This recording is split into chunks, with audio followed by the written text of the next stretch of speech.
दोस्तों एक चोर चोरी करने की नीयत से घुसता है। उसके बाद दोस्तों उसको एक बेड पर 18 साल की लड़की सोती हुई दिख जाती है, जिसके बाद उसकी खूबसूरती को देखकर वो लड़का जो होता है वो चोर उसी की बेड पर जाकर एक तरफ सो जाता है। सोने के बाद फिर उसको एकदम से दबोच लेता है। उसके बाद उसका गला दबाने लगता है। वो चीखने की कोशिश करती है लेकिन चीख नहीं पाती है। वो गला इस तरीके से दबा रहता है, लगभग जब उसकी हालत ज्यादा ही नाजुक हो जाती तब उसके गले को छोड़ देता है। कुछ देर के बाद वो लड़की अपने आप को संभाल पाती लेकिन बोल नहीं पा रही थी। इसके बाद वो चोर होता है उस लड़की के साथ, 18 साल की लड़की के साथ बारी बारी से कई बार बलात्कार करता है, रेप करता है, शारीरिक संबंध बनाता है। बात जो होता है उसकी माँ जो दूर सो रही होती है उसकी आवाज सुनकर आती है, लेकिन चोर जब तक चोरी करके वहां से निकल जाता है उसकी माँ अपनी बेटी से अगर पूछती है कि बेटी क्या हुआ, तो वो कहती है कि यहाँ पर एक आदमी आया था, उसने मेरे साथ ऐसा ऐसा किया और उसके बाद वो भाग गया। तभी पूरे मोहल्ले पड़ोस में शोर मच जाता है। उसके बाद दोस्तों शोर मचने के बाद ये आग की तरह ये खबर जो होती है पूरे गांव में आग की तरह फैल जाती है। उसके बाद दोस्तों एक ऐसा कांड हो जाता है, उस चोर को जेल में जाना पड़ जाता है। आइए जानते हैं। नमस्कार दोस्तों, क्राइम स्टोरी में आपका स्वागत है। मैं अफसार सिद्दीकी। अगर आपने हमारे चैनल को सब्सक्राइब नहीं किया तो सब्सक्राइब जरूर कर लें। दोस्तों ये घटना है बिहार के छपरा जिले की ये घटना है। दोस्तों वहां एक घर में आग लग जाती है। आग लगने के बाद सारा सामान जलने लगता है। उसके बाद बचाने के लिए पूरा मोहल्ला वाले, पूरे गांव वाले दौड़ पड़ते हैं। फिर क्या होता है दोस्तों, एक लड़की आग से निकलकर बाहर आ रही होती। वो लड़की पूरी तरीके से जल चुकी होती है। जलने के बाद उसकी मौत हो जाती है। दोस्तों उसके बाद पुलिस जो होती है घटना स्थल पर आती है। आने के बाद उसको लाश को दोस्तों उसकी लाश को ले जाकर पोस्टमार्टम कराया जाता है। पोस्टमार्टम कराने के बाद एक ऐसी सनसनीखेज खबर सामने आती है जिसके बाद लोगों के दिल दहल जाते हैं।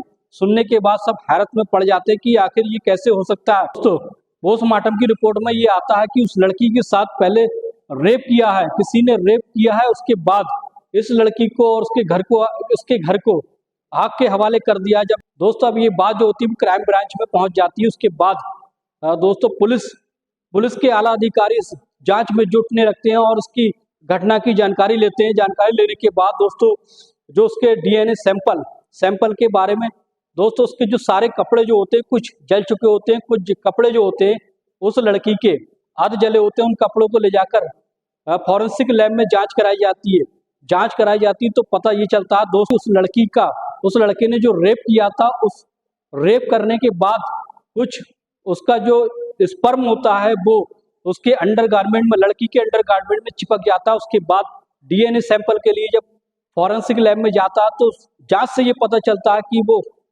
जिसने इसका बलात्कार किया उसका डीएनए मैच किया जाता है। दोस्तों फिर जब मैच हो जाता होने के बाद ये पता चलता है कि वो लड़का बिहार के नालंदा जिले का रहने वाला। तभी पुलिस की पूरी टीम वहां जाकर छानबीन करती है। उसके माता पिता से पूछती है कि तुम्हारा लड़का कहाँ है और आखिर वो अब क्या कर रहा है।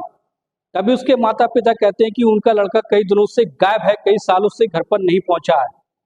दोस्तों इसी के बीच में एक ऐसी खबर आती है कि उत्तर प्रदेश के लखनऊ में एक ऐसा चोर पकड़ा गया है जो एक लड़की के साथ बलात्कार कर रहा था। बलात्कार करने के बाद चोरी करने की नीयत से आता, लेकिन उसका बलात्कार कर रहा था, भागने की कोशिश करता है। तभी कुछ घर वाले उसके पकड़ लेते हैं। पकड़ने के बाद पुलिस को सौंप देते हैं। दोस्तों जब पुलिस को सौंप देते हैं, सौंपने के बाद उसके डीएनए की सैंपल जो मैच किया जाता है तो वो कोई और चोर नहीं होता बल्कि वही लड़का होता है वही लड़का था जिसने उस लड़की को आग के हवाले कर दिया था, उसके साथ बलात्कार किया था और उसको आग के हवाले कर दिया था। जब पुलिस उससे पूछताछ करने लगती है तो सारे घटनाओं की जानकारी सामने आने लगती है।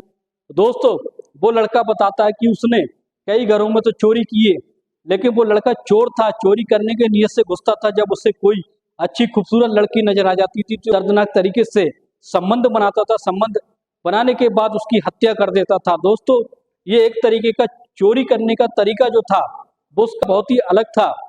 चोरी करने के बाद जो उसे सामान मिलता वो लेकर भाग जाता था।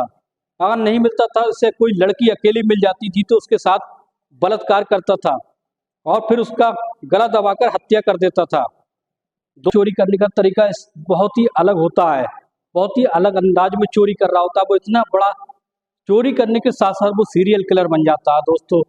वो इस तरीके से मानसिक बीमार हो जाता है दोस्तों, उसकी मानसिक बीमार हो जाता है कि उससे होश नहीं रहता कि वो चोरी करने आया था और क्या करने लगा है। यानी लड़कियों के साथ वो रेप करता था, फिर उसके बाद उनकी हत्या कर देता था। लेकिन वो पकड़ में नहीं आ पा रहा था, पकड़ में नहीं आ पा रहा था। एक दिन ऐसा होता है कि वो लड़की के साथ संबंध बनाता है, संबंध बनाने के बाद उसके कपड़े जो होते हैं उसके जिस्म पर ही छोड़ देता है। छोड़ने के बाद भी उसको आग के हवाले करके भाग जाता है। लेकिन उसको पता नहीं होता है कि उसके स्पर्म द्वारा जब डीएनए सैंपल की जांच होगी तो वो पकड़ा जाएगा।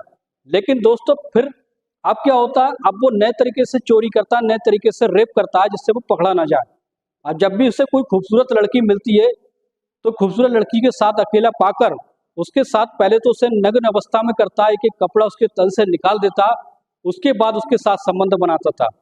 संबंध बनाने के बाद दोस्तों अगर उसे मौका मिलता था तो वो भाग जाता था, अगर नहीं पकड़े जाने के डर से उस लड़की की हत्या कर देता था। आज पुलिस के सामने सारे राज खुल जाते हैं कि इतने सालों से जो हत्याएं हो रही थी उसके पीछे किसका राज था। आज वो सीरियल किलर जो होता है वो मिल जाता है। जो होती है पूरे सारे पुख्ता सबूत जज साहब के सामने पेश करती है। जब कोर्ट में सारे सबूत पेश होते हैं तो जज साहब उसको ऐसी ऐतिहासिक सजा देते हैं जिसके बाद वो चोर ना तो आगे चोरी कर पाया, और दोस्तों ना तो वो चोरी कर पाया, ना ही किसी लड़की का रेप कर पाया। दोस्तों जज साहब ने उसको फांसी की सजा दी, और फांसी की सजा ऐसी दी कि 2-4 दिन के अंदर उसको निपटा दिया गया, उसको फांसी के फंदे पर लटका दिया गया। तो दोस्तों ये थी सच्ची घटना। कमेंट बॉक्स में बताएं आपको कैसी लगी।